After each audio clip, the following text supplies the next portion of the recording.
are in listen-only mode. Hi everyone, this is Sarah Butler at Faith Trust Institute. I want to welcome you to today's webinar, Opening the Door to Healthy Relationships, Addressing Domestic Violence Before a Marriage. I'll introduce our presenter in just a moment, but first there's a few technical details to go over. First of all, you should be able to hear me through your computer or your phone. If you're having problems with the volume, please check to make sure that your headphone is plugged in and your volume is turned up. And if you're having other technical problems, I recommend that you exit the webinar and then relaunch the email that you were sent. We'll be taking your questions throughout the presentation. You can send them using the question box on the right side of your screen, and I'll hold on to those until the end of the presentation. The slides that you see on the screen today will be emailed to you as a PDF, so you'll have them for future reference. And lastly, we're recording this webinar so that we can make it available on our website for those who weren't available for today's live session. So we welcome those who might be listening to the recording later. We want to thank the United Methodist Women for sponsoring this webinar. It's one of 5 that they are sponsoring in 2015 as part of their domestic violence awareness campaign.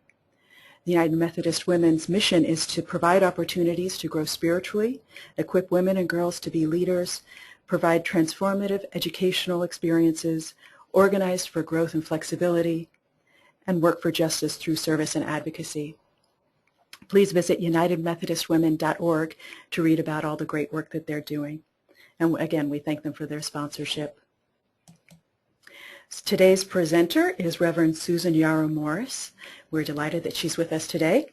She developed, directed, and led marriage preparation programs for couples of all sexual orientations while serving on the staff of Covenant House, the ecumenical campus ministry at the University of Washington, for 16 years. She then served as a pastor in 2 urban UCC churches for 16 more years, continuing to work with marriage and family life ministries before retiring. She literally wrote the book on the topic of domestic violence and premarital counseling. It's called Opening the Door, A Pastor's Guide to Addressing Domestic Violence in Premarital Counseling, and that's available through Faith Trust Institute. We're delighted she's with us. So audience members, if you have questions, please submit them to me at any time using the question box. And I'm going to pass this over to Susan. Are you with us, Susan? I'm here. Yay. Thank you, Sarah. Thank you, Sarah. And thanks very much to the United Methodist Women for your support for this significant series focusing on healthy relationships. We all need to do whatever we can do. And thank you all for joining me in this conversation about our roles as pastors and teachers, counselors in preventing and addressing domestic violence with couples wherever we do our work. I'm deeply troubled that this topic is still so much a part of the evening news. However, the good news is that the NFL and other sports organizations are finally addressing the all too common reality of domestic violence among our sports heroes, and also that colleges and universities are beginning to develop policies related to date rape and intimate partner violence. This is a good piece of news in a troubled topic. We also have noted it in our own families, of course, when, despite our long-held convictions that this couldn't possibly happen to us, violence may have broken apart relationships near and dear to us. So here we are once again, specifically here today, calling on pastors and others of faith traditions in helping professions who encounter couples hoping to be married. We want to be faithful to our callings, to be bearers of the good news. I'll be drawing on materials from my book and from my experiences to focus on topics one at a time, building upon one another, and Sarah has invited questions which arise during the presentation so that I might respond to them at the close of my remarks. Because we are necessarily time limited, I'll hope to move right through the materials efficiently but as thoroughly as possible in this particular setting. Were we in the same room, which I would love, we'd all share more stories and discussions and dialogue, but I'm hopeful that this wonderful technology, the webinar, would be helpful wherever you do your work and live your lives. I appreciate your understanding that I'm going to take a sip of water every now and then. It's been a while since I've preached or spoken steadily for this long, so I may have to sip water every now and then. I was asked by Faith Trust Institute to write this book after 35 years in campus and parish ministry. Faith Trust has been asked by clergy, seminary faculty, and pastoral counselors to provide a resource that would describe how to address domestic violence in the context of premarital counseling. I also found, and perhaps you have too, that colleagues from many denominations were rarely including this topic, although they all agree that premarital counseling was important and is important. One colleague finally candidly told me that he just didn't want to, quote, open that door, unquote, and in that moment, my book title, Opening the Door, was born. The sacred task of premarital counseling, it seems to me, begins with us, pastors, counselors, and all who take our particular callings seriously, even family members, as we help couples prepare for lives joined in covenant love. Unfortunately, over the years, I've encountered many competent, well-trained, faithful clergy who, for many reasons, choose not to open that door. Next slide, please.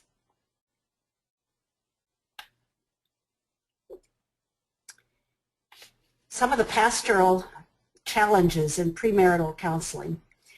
Let's look at the challenges that we have as pastors or as counselors. Yes, there we are, Sarah, thanks. And they're very valid challenges that we face that help us keep us back from encountering this topic. Many pastors feel swamped these days with lists of to-dos, some of which have to do with the very survivability of their congregations and buildings. When pastors look at those lists, premarital counseling often doesn't rise to the top in terms of our time and energy commitment. Planning the wedding details is about all many clergy can do. Second, one of our challenges is a kind of cynicism that we've developed. What good does it do anyhow? If we look at national statistics, over 50% divorce rate, we've become a bit cynical. This couple is going to go ahead and get married anyhow. Why try to talk to them about anything that's very serious? If I don't officiate, they'll find somebody else. Third, we might not feel confident ourselves about our knowledge of or our skills in handling a discussion with couples about DV. Fourth, we don't want to be a downer in what is supposed to be a happy time. We don't want to rock the boat of anticipatory wedded bliss by bringing up a topic which might do just that. We'd rather talk about how many candles the couple wants on the altar, what kind of flowers they'd like, than go to a very difficult topic like this. Finally, or in addition, we cannot imagine that this would ever happen in my church, quote unquote. We tend to be ill-informed and a part of denial or secrecy in our culture, and quite naive still, I'm sorry to say. Finally, we may have long-held biases and stereotypes or unresolved personal issues with control or even abuse in our own lives which have not been fully addressed. So we bring those into the pastoral relationship with couples. I've been surprised, for instance, by several clergy colleagues who honestly believe that victims of domestic violence are to blame for such episodes by their behaviors or their dress or their lack of willingness to be subservient to their partner's authority. This still happens. These beliefs very much shape the way we as pastors address DV or don't in premarital counseling. Next slide, please. So why should we address domestic violence in premarital counseling? First, our calling is to proclaim the good news and also to name the realities in the world which diminish God's intention for full life among God's people. This means not only proclaiming the good news, but also compassionately doing some truth-telling, which may be difficult for some people to hear. Second, we must understand and be prayerfully troubled by the reality of violence within intimate relationships. A 2010 survey indicates that 20 persons per minute are victims of physical violence by an intimate partner in the U.S. That is 10 million men and women a year. 1 out of 4 to 1 out of 3 same gender relationships are affected by DV. 1 out of 4 of heterosexual relationships experience violence. And we know that many, many go unreported. Intimate partner violence has been called a public health endemic by some researchers. Third, the time prior to a wedding can be a critical time for couples' relationships. After the rush of courtship and new love and decision to marry, perhaps even living together, this time can be a reality check during which the pastor has a unique opportunity to invite couples to reflect more deeply on the meaning and health of their journey together. Family and friends tend to go along with wedding plans. They're wanting to be supportive, and often pastors are too. But if we don't ask the hard questions, who will? Next slide, please. Whatever pastor needs to know, historically, the goal of premarital counseling has focused on planning the wedding service with special attention to interpreting denominational, liturgical rituals and faith traditions. Pastors also have, from time to time, reflected theologically and biblically with couples on the meaning of marriage and covenant promises. Given the current statistics related to DV, as well as changing demographics reflecting who is marrying these days, you may have heard recently that fewer persons are getting married and they tend to be older. And of course, in many states, same-gender couples are now marrying. Informed premarital counseling is more important than ever. So our goals might be articulated in this way: to provide a setting for candid conversation between partners related to topics relevant to covenant life. Educate couples together about the components of thriving, life-giving, faithful covenant partnerships and the skills necessary to maintain them. In individual sessions with each of the partners early in the process, assess the health and potential for help in the relationship, including screening for past, current, or possible future domestic violence. Fourth, educating couples together about DV as an unacceptable component of covenantal relationships, defining various types of violence and providing current statistics, warning signs, and resources for help for victims and perpetrators. Fifth, if as a result of questions asked in screening sessions or behaviors observed in couple sessions, domestic violence is either disclosed by one or both partners or is suspected by the pastor, respond appropriately, keeping the safety of the victim the highest priority. So these are the goals that we have in premarital counseling, it seems to me. So I would suggest that this is what we need to know in order to meet those goals. First of all, couples counseling skills. Perhaps we studied that in seminary or we've received other trainings since then. We should know topics which are important to address in premarital counseling. We should have our own articulated theological and biblical understanding of covenant. Fourth, we should have domestic violence information at the ready. We should be familiar with terms and definitions, statistics, where to find them, crisis line information, 1-800-799-SAFE. Always have that in the back of your minds. Websites to go to and local resources. Ourselves, we should be familiar with this. Most of all, we need to have a personal conviction that ours is a sacred calling to walk with couples as they look ahead to a lifetime together and a commitment to do all that we can do to provide encouragement and foundation for their journeys. Next slide, please. This is the overview of what I'll be addressing, and then I'll take them one by one. First of all, we need to educate couples about healthy covenantal relationships. Second, raise awareness about domestic violence. Third, be very watchful and listen for potential abuse in the interaction between partners. Fourth, we need to learn how to screen for domestic violence.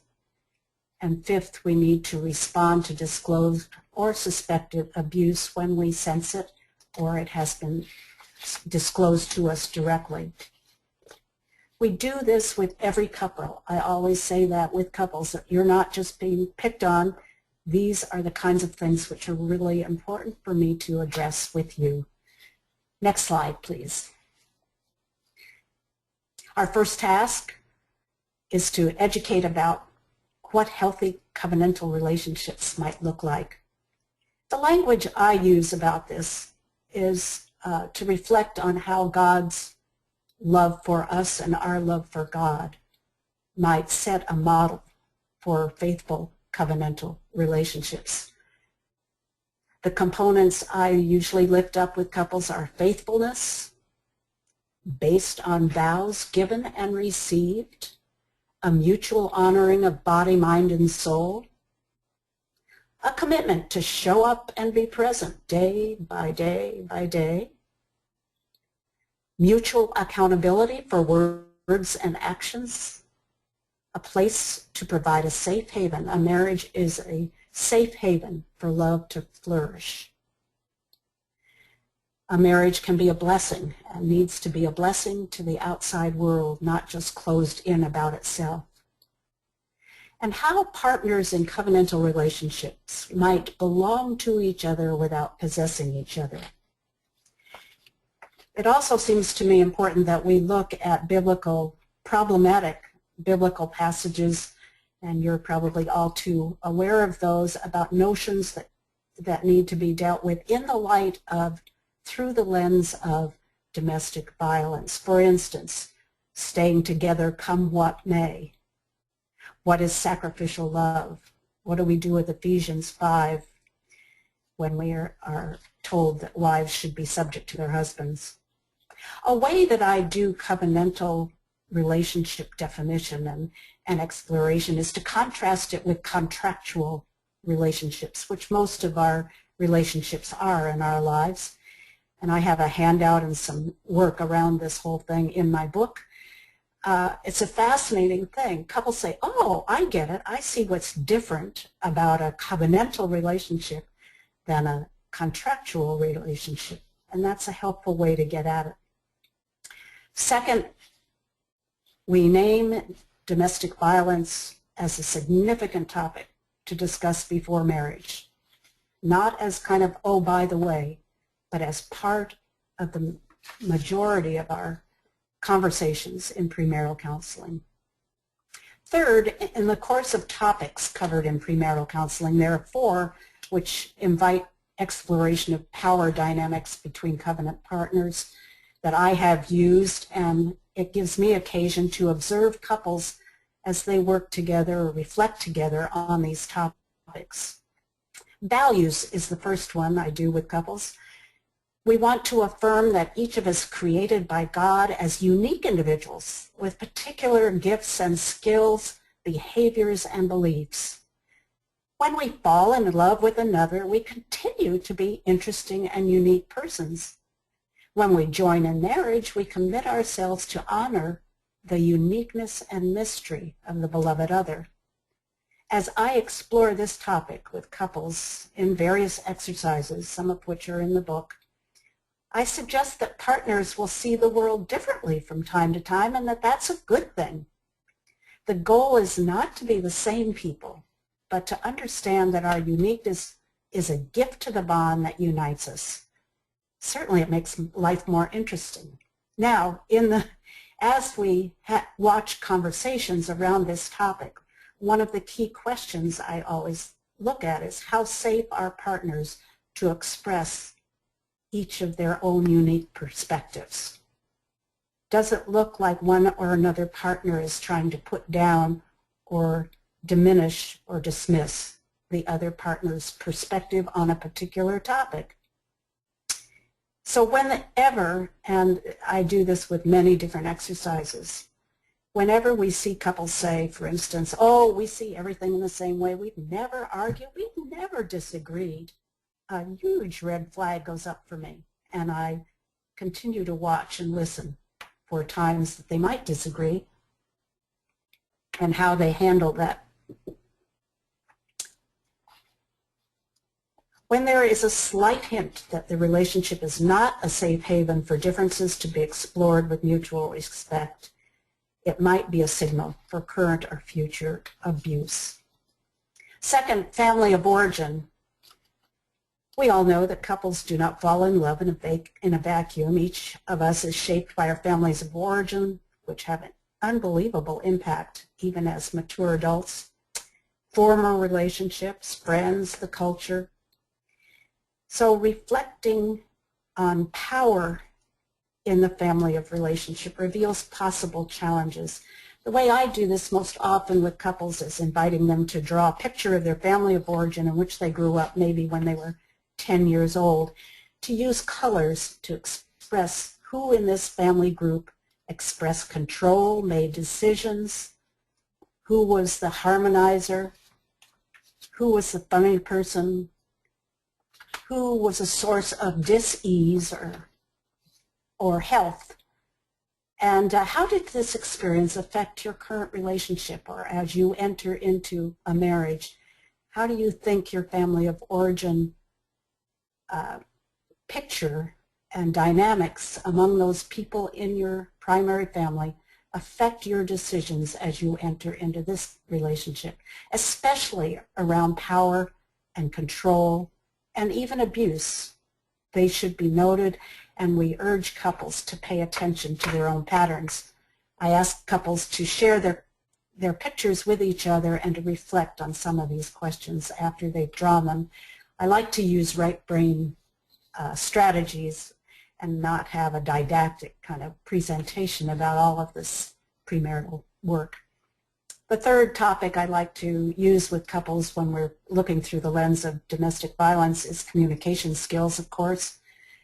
So our task is to lift up dynamics of covenantal communications, to provide a setting for practicing skills of listening patiently, even when the content is difficult, to speak and to hear, and of speaking the truth in love without speaking the truth, if you know what I mean, and that's a fun discussion with couples. Encouraging honest reflection between couple partners. As well, we want to offer the experience of moving through conflict with mutual respect and a sense of well-being that keeps the bond intact. We don't have that kind of experience very often in our culture and wider world. So in marriage preparation, I do like to have couples experience what it feels like to work through to a resolution in which both partners are still standing and the bond is intact. There's several handouts in my book and exercises I've used to explore this topic, which can reveal emotional dynamics on a continuum of anger, for an example. And sometimes DV or the potential for DV or power imbalances are certainly exposed in the treatment of communication skills. Finally, I use the topic of role definition and expectations to observe, listen, watch for potential power imbalance, potential control issues between partners. I use various strategies and exercise, and I invite couples to share their beliefs and thoughts on such topic as income, budgeting, household maintenance, careers, expectations to partner roles, religious life, so forth and so on, many other topics.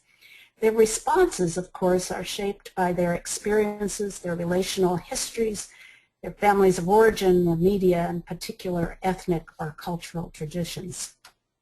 Our role as pastor, once again, is to pay close attention to what we are observing and hearing as couples interact. This conversation can expose marked power imbalances or the differences of viewpoint, which can easily escalate into violent behaviors. Next slide, please.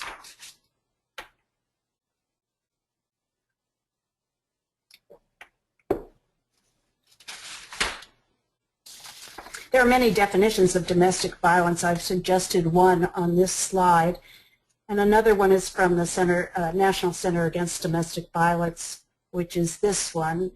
Domestic violence is the willful intimidation, physical assault, battery, sexual assault, and/or other abusive behavior perpetuated by an intimate partner against another. It's also very helpful to add that this can happen in the context of dating, in family or household relationships. And I also think, besides giving a definition, that it's very important to include the possible behaviors that may come from the presence of abusive behavior. These are the behaviors I would include: hitting, name-calling, slapping, use of weapons, pushing, kicking, forced sex, threats of violence, attacks against property or pets, humiliation, extreme jealousy, controlling your partner's social life or money. I have a sample one-page handout with essential information about DV definitions and local resources, and a sample of that, which I believe it's important to give to every couple preparing for marriage, and it's in my book. Next slide.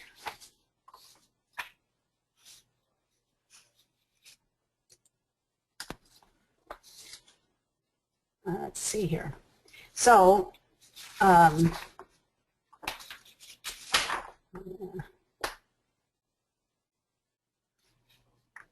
we go. Thank you. What we're doing in premarital counsel, excuse me for the time, is watching and listening for potential abuse or for present and current abuse. So we rely a great deal on your skills of observation, the pastor or the counselor, as you watch couples engage in the process. Remember that wonderful trick that we learned long ago. Body language is 55% of communication. Tone of voice is 38%, and our verbal message is 7%. So when we watch a couple together discussing the topics that we go through, body language can indicate distance, non-participation, submission, cowering, authority, intimidation, disgust, or affection and trust, and so forth. The emotional effect we can notice: is there a disconnect between the topic being discussed and the emotion? I put giggling, yawning, sometimes humorless approach to the process, kind of a sense of sadness or fear. You can pick up on those emotions as you watch couples interact. And then, of course, you can watch these kinds of things. Are they warm and sharing and open in their conversations? Does one use humor to divert attention away from the topic at hand?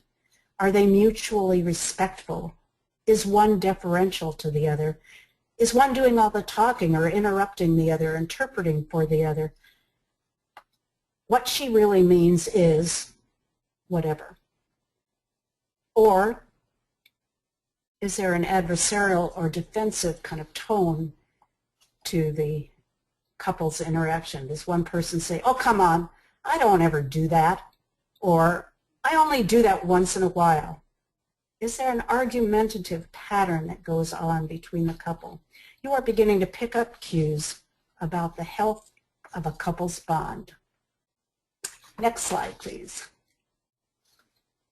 So this task, screening for domestic violence, is perhaps the least comfortable task for pastors. First of all, we assure the couple that this is done with all couples at whose weddings you officiate. It is much like the current policy of healthcare facilities and hospitals to do a brief screening. You are to meet with each partner alone. It can be 15 minutes or 30 minutes, depending on how the conversation goes. The session should occur early in the process of premarital counseling, but not off the bat. Hopefully after you have a time to create a relationship of trust between you as pastor and the couple, perhaps after the first or second counseling appointment. Setting.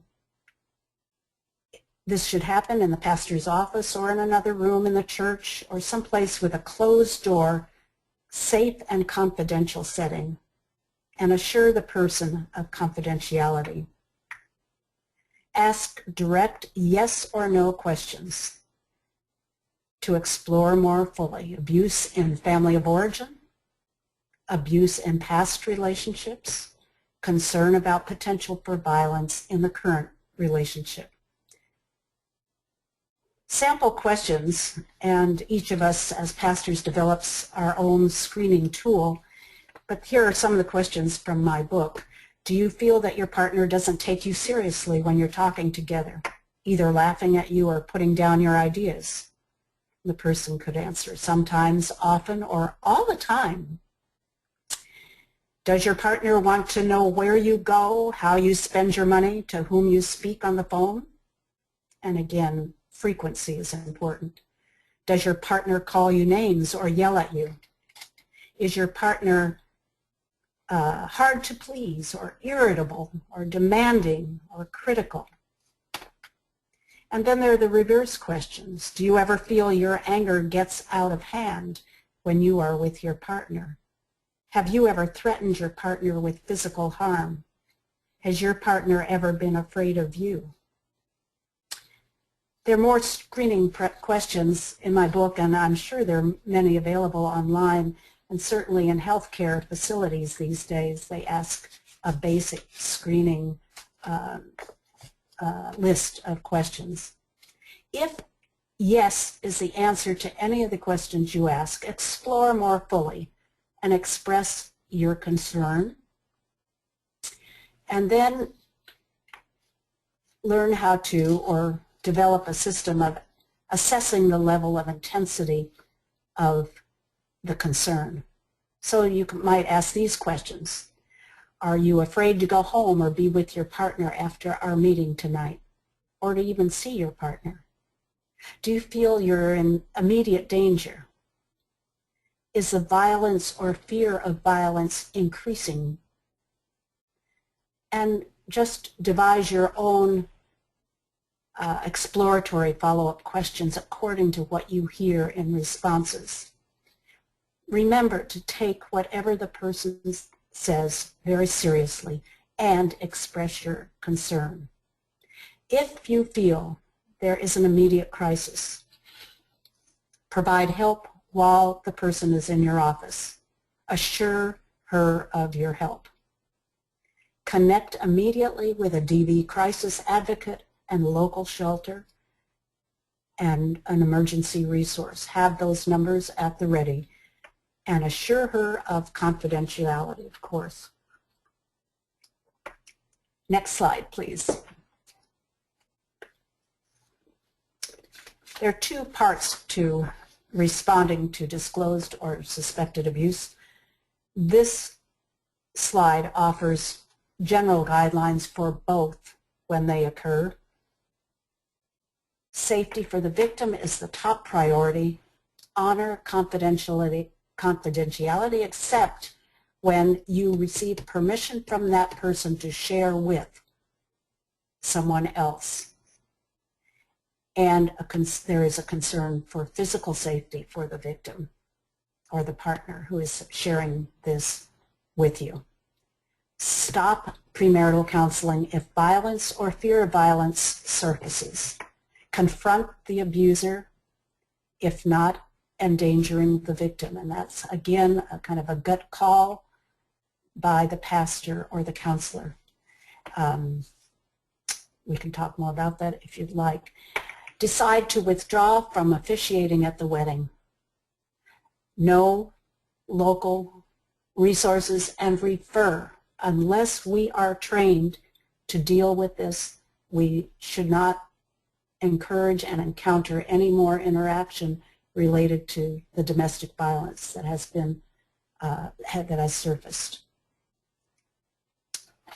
Honor the ethnic and cultural customs or religious beliefs, but do not allow them to minimize the situation. For instance, I've done many weddings for the Filipino community, and as a Caucasian woman, I had wanted to know what some of the symbols and rituals of their services meant, so I met with clergy of the Filipino community and they helped me understand the meaning.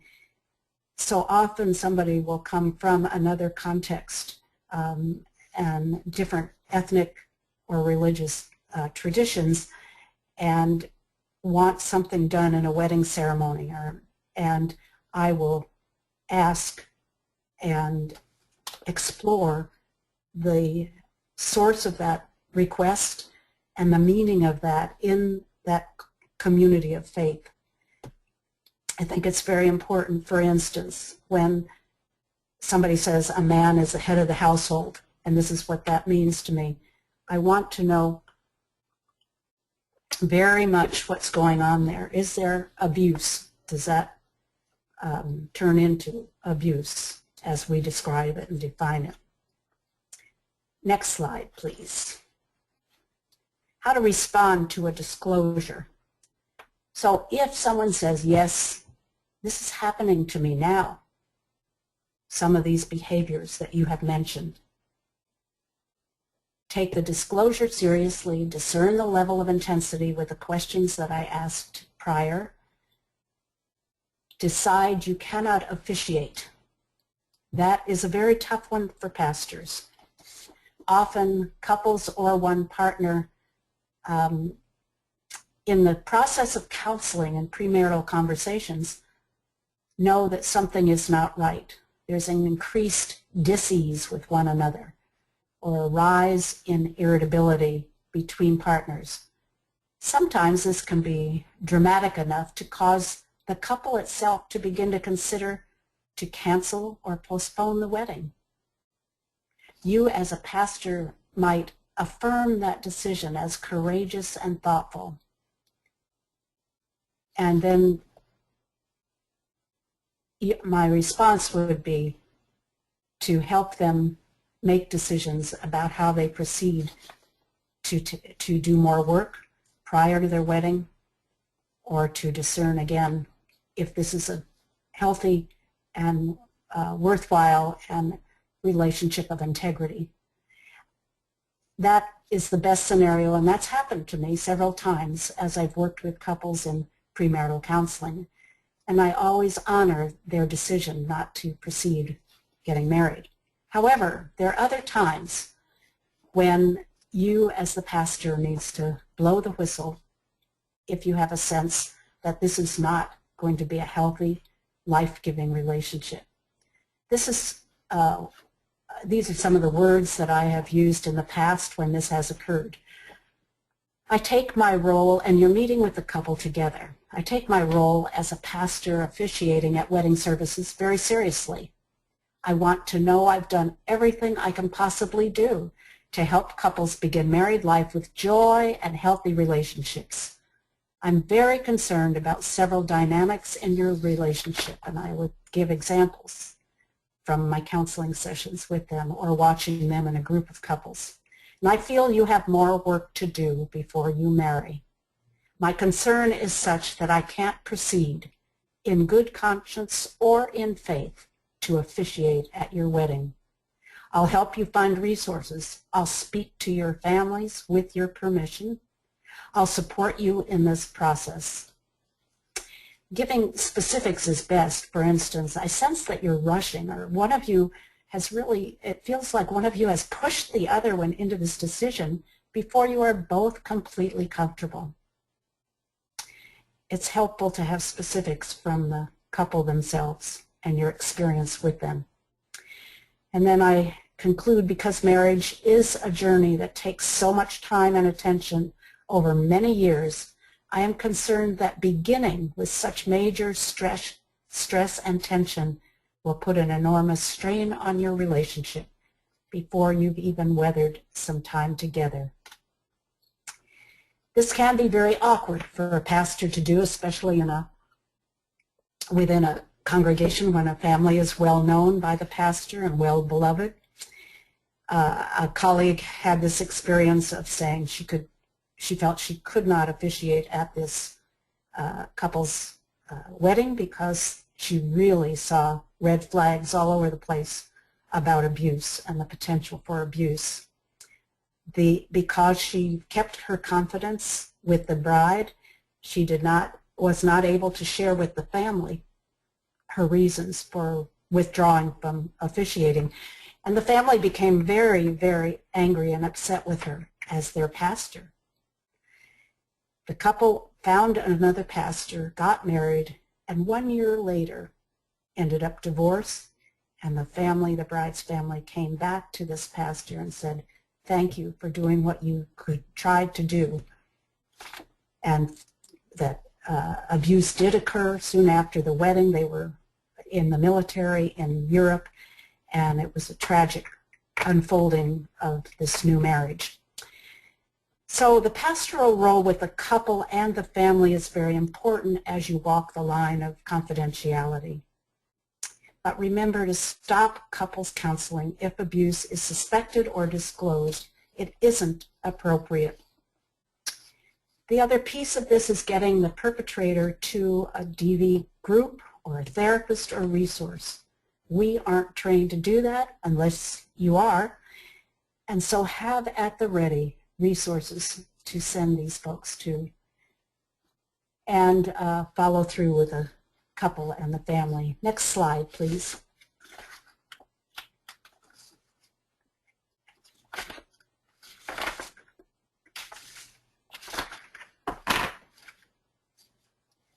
How to respond to suspected abuse.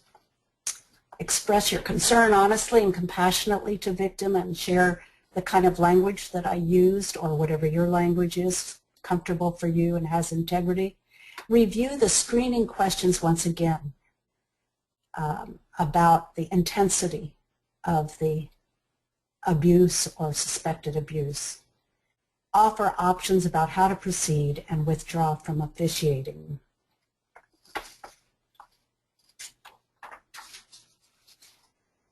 Next slide, please. We need, I guess, as I believe this deeply, as pastors or as people of faith, to create a culture of relationship support. Wherever we do our work, wherever we're present to relationships in our lives, to provide resources all the time in congregations. Don't wait for the crisis to do something proactive. If you can prevent one person's pain and suffering, if you can encourage open and honest conversations about intimate partner violence, you will be fulfilling God's call to preach the good news, to provide life-giving support for loving couples. So I have a challenge for you. In this day, I find that so many people ask the pastor, "Will you do our wedding?" And it might not take place in a church. It might be in the city park or an event space. But what couples often mean is, "Will you do our wedding, officiate at our wedding?" Excuse me, without wanting any premarital counseling. I would challenge us all to say that premarital counseling is a prerequisite. If I officiate at your wedding, this is what I am asking you to do. Participate in a process of reflecting on your relationship and the components of life-giving covenant relationships and some of the dangers that might occur within that relationship and long journey together. I think it would be great if all pastors said that. The other thing I think in this day and age is that churches could ecumenically offer their communities marriage prep workshops as an outreach ministry. Band together and offer premarital counseling if it isn't happening a lot and helpfully in your communities. What a contribution of the faith community gathered together to offer couples as they prepare for marriage. So often clergy just do the talk about what should we have in the wedding. And I think this kind of information, this kind of process with couples, and I love to work with groups of couples, so I think that would be a great way to do it. Anyhow, I appreciate your attention to a lot of information in quick time, and I offer you my prayers for God's speed in your ministries and work. And now I welcome questions. Wonderful. Thank you, Susan. So we have a couple of questions. The first one is, how do you assess for the potential of emotional or spiritual abuse?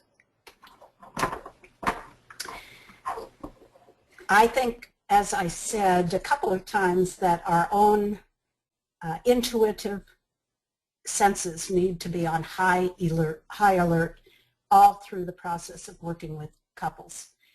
If there is a dynamic in which one partner is always correcting or dismissing the other person's perspective on anything, spiritual or roles or careers or whatever the topic, it's a red flag. We need to pay attention to that. The other thing is if the differences, if there are spiritual differences about biblical interpretations, which there are many, many challenges in the Bible, and as I agree that some of them can be very problematic, the whole notion of come what may, I promise to be with you come what may, which God says to us and we are to say to each other in a marriage covenant. What does that mean? And is it possible that we might not be together come what may, and what would that look like? What does it mean to break the covenant? So spiritual abuse, when one tries to control the thinking and the interpretation and the faith life and the spiritual dynamics of another person, is just as terrifying and painful and horrible as other kinds of abuse. I think you can view this and sense this as you spend time with couples, and I certainly suggest that we spend more than I have spent weekend workshops with couples. I have spent 6 sessions with couples, because I just think this kind of thing unfolds as we watch them interact and hear them treat one another. And the other one was spiritual abuse, and what was the other one, Sarah? Emotional abuse. Emotional abuse. Oh, yes. Hopefully some of the words I used today, observations about understanding that the presence of fear or submission as you watch couples interact, what we're looking for is a power balance. Is this relationship mutually giving and taking? Are they mutually subjective to Christ, not one over the other? For instance, in the Ephesians 5 interpretation, what do we do with that when we meet with couples? That's a tough one. But if we look at that Ephesians 5:22 and to 23, through the lens of domestic violence, we interpret it a different way. And we see that it talks about both partners being subjective to the other. So emotional abuse, I think, can be really seen quickly if we get to know couples and if they trust us and if we create a safe setting in which these hard conversations can take place. I think we'll have to rely on our own intuitions and observations and sense of what a healthy relationship would look like.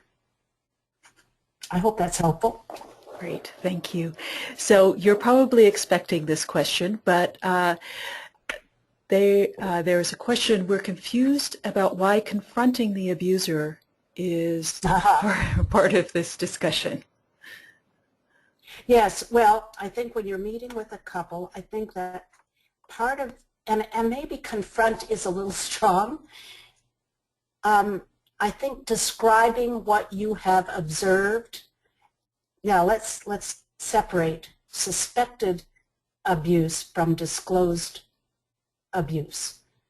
If one partner has disclosed that she, and it's most often, as we know, she has been abused, either physically, emotionally, spiritually, however, by the other one, there are ways to talk with that other, the perpetrator, to say that it has been revealed, or your partner has shared some very difficult stuff for her to share. And what I need to tell you is that we need to keep her in a safe place, and her well-being is our priority. But I'm ready to support you as your pastor also in this. And I would like to help you deal with whatever your issues are about anger, about the need to control your partner, whatever. You don't have to go on and on because that isn't our expertise. But I think you continue to be pastor to both people in the couple. So there is a role for naming what you have heard or seen and offering support to that person and follow up. That's what I meant by that phrase. And again, it's a very complex and not easily dealt with. Each of us has to come to our own understanding of the task and language that we use that's comfortable. And I think the more we can become acquainted with the topic of DV, go to shelters, talk to staffs of shelters, talk to people who work in domestic violence and hear their perspectives. Very helpful to do. I hope that helps. Maybe not. Well, I know you cover more of that in your book. I think that one of the things that struck me was your emphasis on making connections with your local experts in the field. And that's a great place to start your education on how to have these conversations, is go and talk to a DV advocate because they really are experts. So it looks like we're running out of time. I just wanted everyone to know that we do have some resources that are available on the PDFs that I'll send you this afternoon. One last question. We have a lot of concerns about victim safety and autonomy in terms of confronting an abuser. I think you spoke to that, but is there anything in addition you want to say, Susan? Thank you, Sarah. I think your point about talking to advocates, people who work with DV victims and perpetrators day by day by day, therapists who work with these people, can give us more language and more helpful strategies related to that topic. That's one of the most complex dimensions of this whole conversation. So I found it very helpful to go to, and because I've been retired now for a few years here, I haven't been active in the community as much as I was when I was doing the active ministry. I went to shelters and I talked to people, the staff, who know this topic and who feel comfortable with it and who would be very helpful in suggesting language to use, strategies to use. And yes, I would suggest that very strongly. We have to get comfortable with ourselves or it won't sound congruent or helpful or authoritative at all as we work. We are pastors, we're not therapists, and we're not professional DV advocates unless we have had some training in that. And much training is to be had, so that's another idea. Serving on boards of these shelters. And I think on that last slide I provided some ideas for pastors in their local congregations. But you're as local as you can get is helpful. Wonderful. Yeah, these are advocates asking this question, so they obviously have, they have the victims' safety and well-being at top of the mind at all times. So we certainly need to learn from them. Any last words, Susan, before we kind of wrap up today? I think not. Thank you very much. And you advocates have my utmost respect and appreciation. You teach us much, and our role is just a piece of this. Your role is absolutely important, and we need to work together. Wonderful. Well, thank you all for joining us, and we again want to thank the United Methodist Women for sponsoring this conversation. I hope that it's been useful to everyone here. When you close the webinar window in just a few moments, you'll be asked to fill out a survey, and we would greatly appreciate your input. Any suggestions or feedback about this webinar, ideas or suggestions for future presentations, and you can see a list of our upcoming webinars on our website. I'll include this information when I send the PDFs out this afternoon. I want to thank you all for joining us, and Susan, thank you so much for offering your expertise. I hope you all have a good afternoon. Thank you. Thank you.